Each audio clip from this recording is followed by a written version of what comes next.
नमस्कार दोस्तों, stock market studies में फिर से एक बार आपको बहुत बहुत स्वागत है। तो आज यहाँ पर मैं बात करूंगा एक इंडिया के number one mining and mineral mineral industries के बारे में।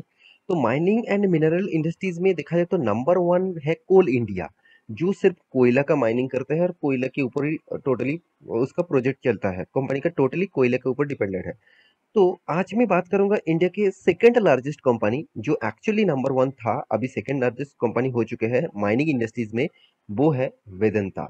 तो आज मैं बात करूंगा वेदांता के बारे में, क्योंकि बहुत बड़ा एक अनाउंसमेंट आ चुके हैं, बहुत बड़ा एक न्यूज आ चुके हैं, जिसके बेसिस से मुझे लगता है इस कंपनी के ऊपर आपको फोकस होना चाहिए। क्योंकि इस कंपनी की जो स्ट्रेंथ है, वो आपको हर पैरामीटर मतलब हर मतलब मंथ के खत्म होने के बाद, हर क्वार्टरली हर ईयरली खत्म होने के बाद ही आपको पता चलता है। तो मैं हर डेटा को फॉलो अप करता हूँ। मैं हर डेटा फॉलो अप करने के बाद मुझे जो डेटा मिला, तो इस कंपनी का स्ट्रेंथ मैं आपके सामने डिस्कस करना चाहूंगा। तो चलो देख लेते हैं आज के इस कंपनी के बारे में, जिसका नाम है वेदांता लिमिटेड। देखिए, पिछले दिनों में करीबन करीबन करीबन 4% तक तेजी देखने को मिला था। 4% से भी ज्यादा था, तो छोटा सा करेक्शन हुआ। उसके बाद फिर से तेजी से बंद हुआ।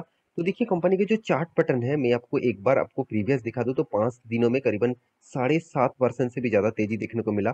और एक मंथ में करीबन 7% तक आपको रिटर्न दिया। 6 मंथ में करीबन करीबन 33% लॉसेस दिया। देखिए, बहुत सारे लोगों ने यहाँ पे कमेंट किया, सर 33% तक लॉसेस दिया, क्या इस कंपनी के ऊपर निवेश करना चाहिए?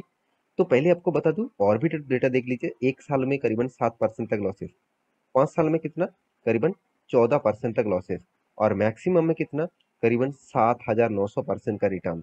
तो कंपनी लॉन्ग टर्म विजन के लिए देखा जाए तो कंपनी अच्छा खासा परफॉर्मेंस किया, तो फिर भी कंपनी में बहुत ज्यादा वोलेटिलिटी है। देखिए, माइनिंग इंडस्ट्रीज में अगर निवेश करना है, तो आपको बहुत सोच समझ के करना पड़ेगा। क्यों?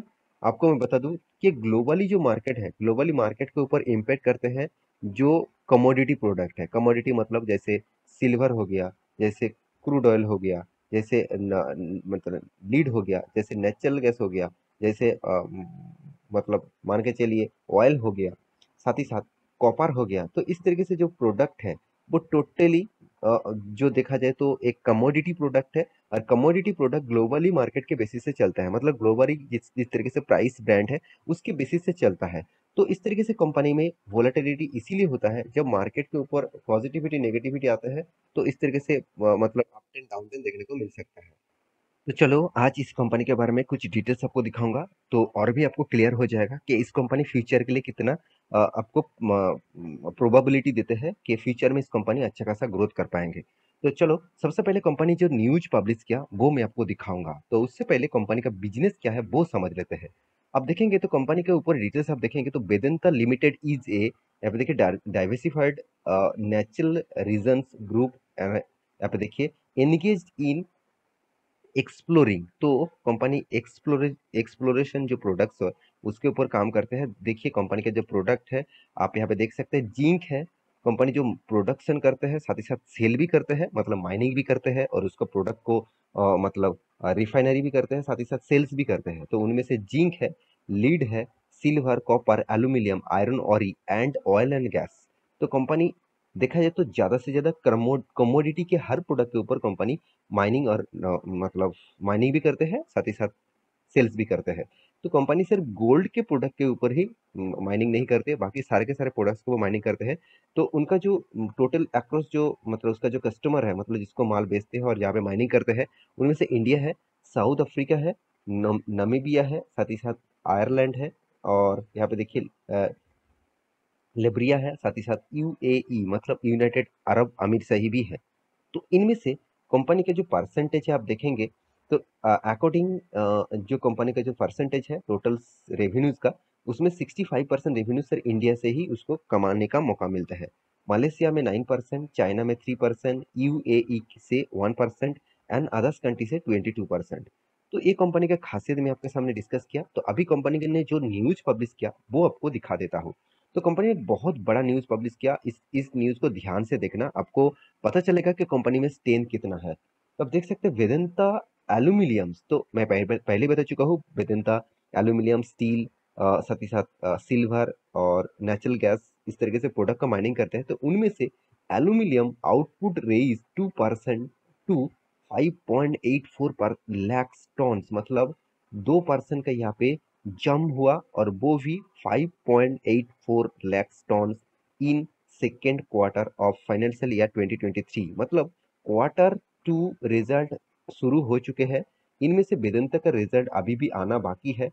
तो पहले से ही कंपनी एक धमाका न्यूज दे चुके हैं कि कंपनी फाइनेंशियल ईयर 2023 और उस क्वार्टर टू का जो रिजल्ट आने वाला है उससे पहले कंपनी बता रहा है कि कंपनी का जो सेल्स है, सॉरी, कंपनी का जो टोटल आउटपुट रेज है वो 2% से बन चुके हैं 5.84%। देखिए आप कहेंगे सर तो क्या मैं अभी से वेदांता के ऊपर निवेश कर लूँ स्विंग ट्रेडिंग के लिए? तो देखिए इस तरीके से न्यूज के ऊपर आप पॉजिटिविटी सोचकर निवेश मत करना, क्योंकि मैं यहाँ से ही आपको जो चीज बताने वाला हूँ बहुत सारे लोग फर्स्ट टाइम गलती किए थे जब मैं इसके ऊपर मैं वीडियो बना के दिया था, फिर भी ये चीज मैं बताना भूल गया था कि आपको इस तरीके से न्यूज देखकर निवेश नहीं करना है, क्योंकि इस तरीके से ट्रैप में आपको फंसाया जाता है। क्योंकि देखिए मैं आप कहेंगे सर क्यों? देखिए आप पे बताया जा रहा है कि आउटपुट रेज हो चुके 2%, 5.84%, चलो मानता हूँ 5.8 लाख का टॉन्स का टोटली माइनिंग ग्रोथ हो चुके हैं। तो क्या गारंटी है इतना माइनिंग होने के बाद कंपनी प्रॉफिटेबल में है, कंपनी का प्रॉफिट हुआ है? कंपनी मान के चलिए आपको दिखा दिया पिछले बार 100, मतलब 100 करोड़ का सेल्स हुआ था, इस बार मान के चलिए 150 करोड़ का सेल हुआ। तो आपका सेल्स तो दिखा दिया, कंपनी का प्रॉफिट कितना है वो तो आपको देखना चाहिए ना। तो कंपनी का एक्सपेंस है, कंपनी का कर्जा है, तो उसको मिटाने के बाद मान के चलिए 100 करोड़ में पिछले बार आपको मान के चलिए 15 करोड़ का प्रॉफिट हुआ था सारे एक्सपेंस को माइनस करके, और इस बार मान के चलिए 150 करोड़ का एक मतलब सेल्स तो हुआ, मान के चलिए वहां पे आपको 2 करोड़ का प्रॉफिट हुआ। तो क्या खासियत हो गया? तो आप कहेंगे सर सेल्स तो अच्छा हुआ, तो सेल्स अच्छा होने से क्या होगा? तो हाँ, एक एक पॉसिबिलिटी होते हैं कि इस तरीके से डेटाबेस के हिसाब से आपको बताए जाते हैं कि एक्चुअली कंपनी का ग्रोथ किस बेसिस से हो रहा है। तो मैं ये जरूर कहूंगा क्वार्टर टू, क्यू टू जब तक ना आए तो तब तक इस कंपनी को वो निवेश करने से पहले 4 बार सोचना।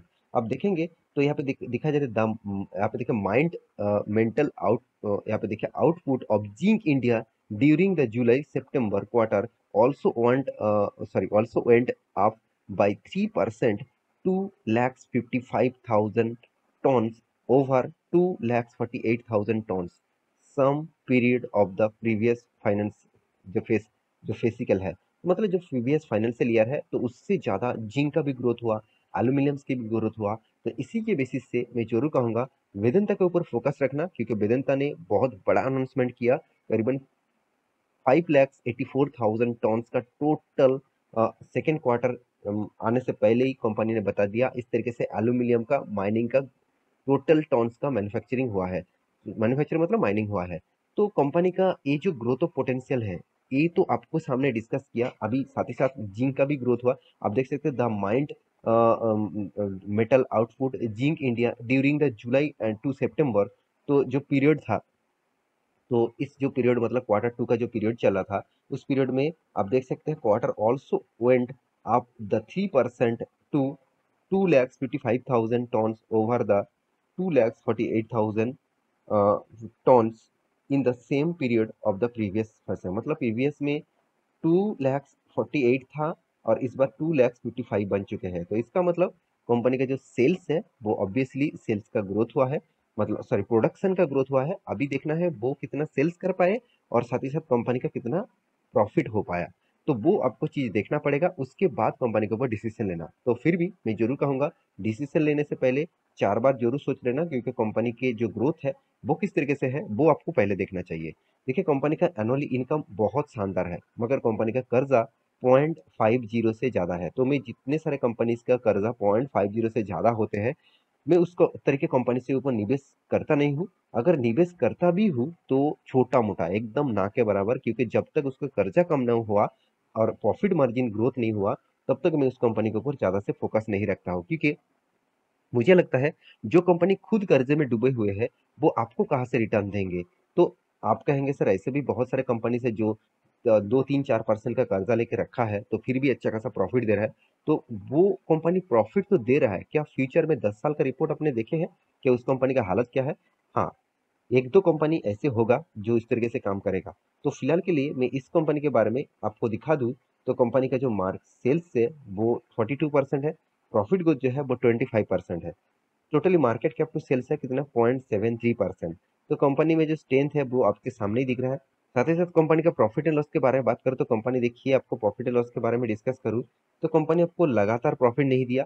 कंपनी देखिए कोविड के सिचुएशन में लॉस किया, उसके बाद फिर से कंपनी प्रॉफिट करना शुरू कर दिया। 15,000, 20,000, 30,000 तक कंपनी ने प्रॉफिट करना स्टार्ट कर दिया। और कंपनी ने पहले भी प्रॉफिट करते थे, 2017, 18, 19 में प्रॉफिट हुआ करते थे।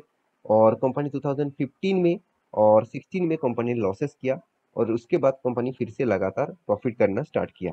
अभी कंपनी के रिटर्न के बारे में बात करें तो कंपनी रिटर्न देखिए, कंपनी अभी लॉसेस में रन कर रहा था, और बीच में 2003 में कंपनी प्रॉफिट दिया, और 10 साल में कंपनी का 5% का प्रॉफिट दिया।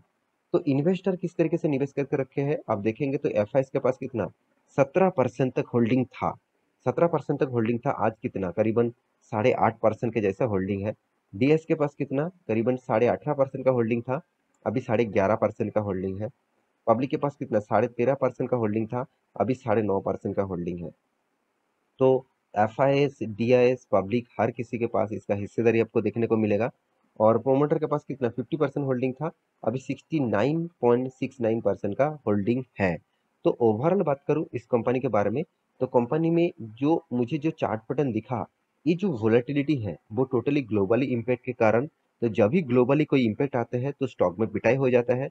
तो मैं जरूर कहूंगा अगर आपको सेफेस्ट जोन में खेलना है तो आप इस कंपनी से दूर रहिए। अगर आपको सेफेस्ट जोन में खेलना है, फिर भी आप थोड़ा सा रिस्क लेना चाहते हैं, तो छोटा मोटा अमाउंट इस कंपनी के ऊपर निवेश करके सोच सकते हैं। तो बाकी देखिए मेरा कोई रिकमेंडेशन नहीं है, आप एक बार रिसर्च करना, खुद आपको पता चलेगा कंपनी के डिटेल्स के बारे में। तो आशा करता हूँ सारी जानकारी आपको मिल चुका है। मेरे वीडियो कैसे लगा जरूर कमेंट करना, इसी तरीके से वीडियो पाने के लिए चैनल को सब्सक्राइब भी करना। मिलते नेक्स्ट नया स्टॉक लेके, तब तक के लिए अच्छे से रहिए, अपने ख्याल रखिए, बाय बाय।